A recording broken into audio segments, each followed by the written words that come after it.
नमस्कार, मंडी भाव YouTube channel पर आपका स्वागत है। विगत 2-3 दिनों से जो नरमे के भाव पर एक विशेष परिचर्चा चल रही थी, उसमें सोशल मीडिया पर जो एक NCDX और MCX से जो कॉटन और कॉटन से जुड़े उत्पादकों को बाहर निकालने की चर्चाएं थी, उन पर आज एक विशेष विराम की सूचना मैं किसान भाइयों के लिए लेकर आया हूं। इसलिए वीडियो को अंत तक अवश्य देखें।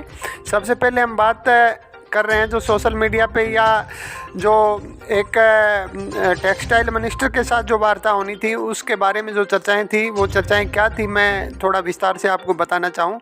MCX NCDX में 9 महीने के लिए कॉटन से जुड़े उत्पादकों को बैन करने की संभावनाएं व्यक्त की जा रही थी। इसके अलावा आवश्यक वस्तु व्यापार के लिए 500 गांठ और कताई मिल के लिए 30 से 45 दिनों के स्टॉक सीमा के साथ अधिनियमित करने की संभावनाएं की बात चल रही थी। कपास और सूत का कैलिब्रेटेड निर्यात अनिवार्य पंजीकरण के साथ करने की बात चल रही थी। इसके अलावा सूती धागे के निर्यात पर 40 के दशक से निर्यात शुल्क है, उसको हटाने की बात चल रही थी।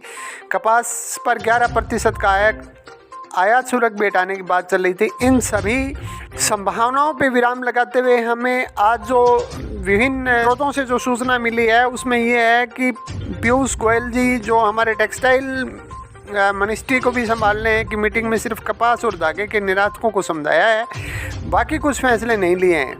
आपको मैं यह बता देना चाहता हूं कि पीछे भी जब भी कॉटन में तेज़ी आई थी तो एक बहुत बड़ी लॉबी, हो सकता है कि वो एक व्यापारिक हित के लिए ठीक हो, लेकिन वो इस तरीके के प्रयास कॉमर्शियल मिनिस्टर्स के पास जाकर उन्होंने किए, उसमें भी उनके हाथ निराशा लगी थी। अब फिर वो लोग भी आज टेक्सटाइल मिनिस्टर पीयूष गोयल जी के साथ उनकी बातचीत हुई है और हमें जो रिसोर्सेज से पता चला है, उसमें हमारे ऑनरेबल मिनिस्टर साहब ने उन्हें ये कहा है कि ये जो फैसला है वो फार्मर्स के विरोध में है, इसलिए ऐसा कोई फैसला सरकार नहीं लेगी। और इस वजह से अभी दोपहर के बाद कपास में तेज़ी का रुख दिखाई दिया। कपास का जो निर्यात निरंतर जिन जिन देशों में चल रहा है, उनमें निर्बाध रूप से चलता रहेगा। कपास पर कोई भी स्टॉक लिमिट नहीं लगाई गई है। वायदा बाज़ार से कपास और जो भिनोला या हम उसको कपास या खली कह सकते हैं, इस पर भी रोक नहीं लगेगी और कपास का आयात शुल्क भी माफ़ नहीं होगा। ये सूचनाएं हमारे को प्राप्त हुई, हमने अपने दर्शकों को इससे अवगत कराने की कोशिश की। सब सूचनाएं हम आपको समय समय पर उपलब्ध कराते रहेंगे।